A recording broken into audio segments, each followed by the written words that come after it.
don't get ideas.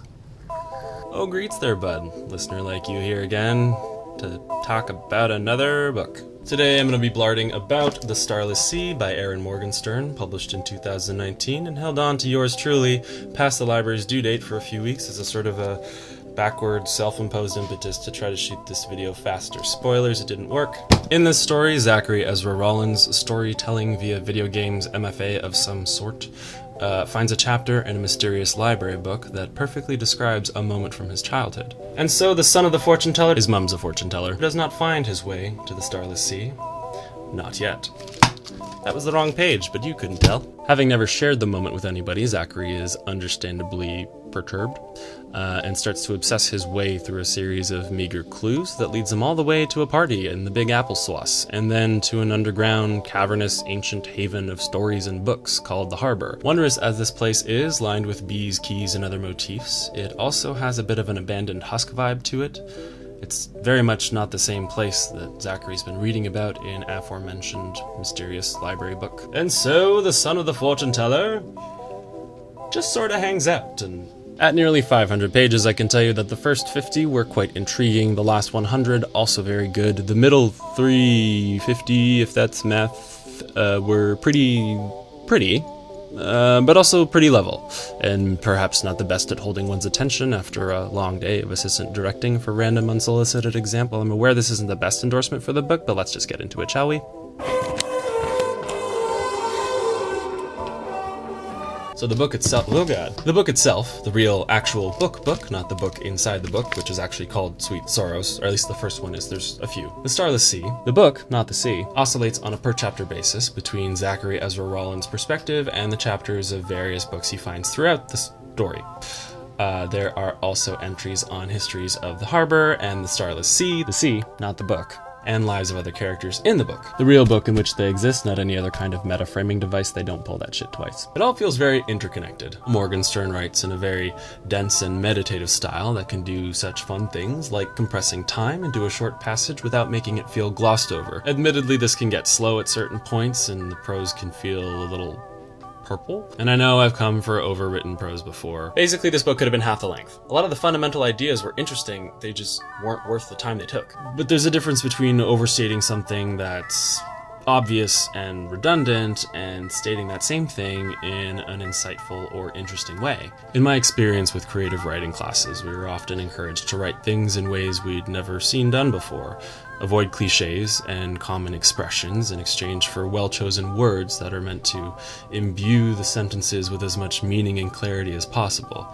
In this way, the words become the art form. This in turn leads to the more literary side of writing as opposed to popular fiction, and also requires more overhead than one may have the capacity for at 3 a.m. after a filming block, for a random example. And while popular fiction can be written off as easy-to-consume drivel for the masses, literary fiction can come off as pretentious navel-gazing that nobody reads but nerds. Alas, not every plot point deserves a painstakingly, achingly beautiful phrasing if a simpler method is what's most effective to move the plot along. At the same time, certain moments probably do deserve to take up space on a page if they're going to have any impact at all.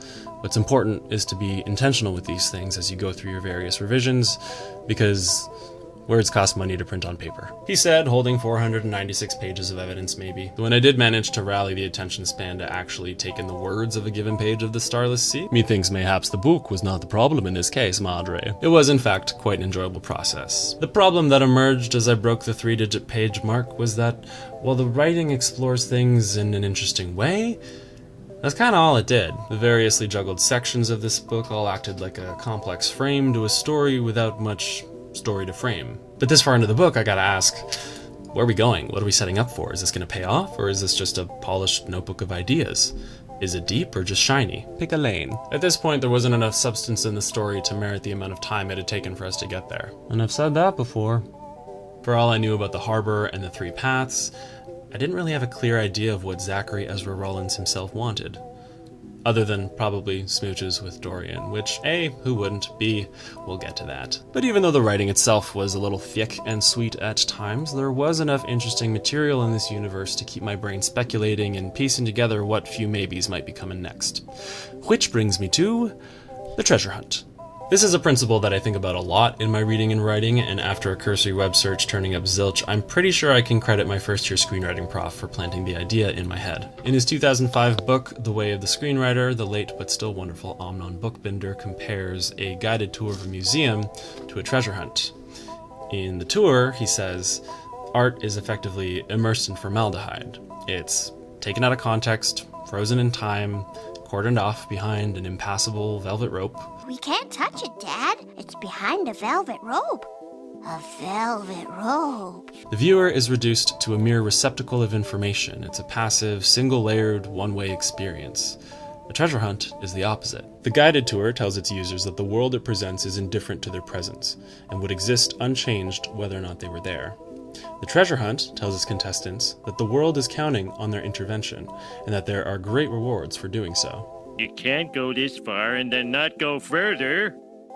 The principle of a treasure hunt can apply to any aspect of a narrative, from character arc to setting, though usually it surrounds the main plot. It invites the audience to put their own two and two together and scratches the lizardy part of our brains that likes to make meanings and patterns out of things.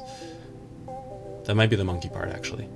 Whatever scritch it may scratch, this incites engagement, which I know is kind of a gross word. In the case of the Starless Sea, as atmospheric and promising as the world was, I found that by the halfway mark, half of that promise was still in my head. There's even a shout out to this halfway through, where one character, upon seeing Zachary's dismay at the emptiness that is the world of the Starless Sea, the sea, not the book, says, "A book is an interpretation. You want a place to be like it was in the book, but it's not a place in a book, it's just words. The place in your imagination is where you want to go, and that place is imaginary." Moments like this made me think that Morgenstern was being sincere in her writing. I just wasn't sure what she was being sincere about. And while the "it's about the journey" vibe checks out, because according to my Steam account, I'm into walking simulators. Oh, I'm beginning to understand this now. It's all about the journey, isn't it? But my point here about the book lacking a lot of treasure to hunt sort of proves itself in the final section. No spoilers, but Zachary's time spent in the harbor hasn't gone unnoticed in the overworld. From that same format of chapter-to-chapter perspective switcheroony, we follow his friend Kat in a time set roughly 5 minutes into the future as she searches for him after his disappearance. With all the world set up for us at this point, I found that things suddenly got way more compelling. We know more about the underground world than Kat does, and yet there is a tension with her being in the future that she might learn something about Zachary's fate that we don't know yet. It's intriguing. There's stakes. A friend she might lose. The world was finally being utilized. Knowing her needs and wants was way more interesting than whatever kind of will there, won't they bullshit he had going on with Dorian. Which brings me to the next section, the rather non-homo romance man. Rather non-homo romance man, rather non-homo romance man, rather non-homo. My roommates are trying to sleep. Early into the book, we are introduced to the flighty, mysterious, and presumably good-looking Dorian. I mean, with a name like that. And whilst I was quick to ship them, and the book seemed on board, there was a couple hundred pages of flirty glances and such likes, and then suddenly there's this scene in the middle of the book where they're both talking like there's something between them without either of them having actually put something between them. While the sentiment feels honest, it isn't earned. These two aren't teenagers, but still somehow boy-interrupted first kiss is waved in front of our faces as if that's some kind of incentive to keep reading. Well, guess what? It is. And once again, the tension mounting here is more in my head than anything that gets mounted in the story. Which is not to say that you need some physicality to legitimize a connection between two people, but it doesn't hurt, am I right, ladies? But you do need some thing. So God's Sienna, just let them kiss. If the only tension between two characters is surrounding a singular first kiss, it's a little telling that there's not a whole lot else to it. I admit I'm feeling a rather niche shade of what Natalie Wynn would call in-group cringe. This is a book made up of other books about stories and the people who study and protect them. Most writers are writers, and so are their characters, and none of them can do math. You get it, I get it. It's kind of a played trope in my mind. But that's a bit of a user bias if ever there was one, don't you think, Marjorie? Despite this, I feel that the Starless Sea deserves your attention. If you're into walking simulators, might be worth checking your Steam account for recommendations. Regardless, this one's all about the journey, through the world and the writing itself. Though I do feel a good book should be able to stand on its own the first time through.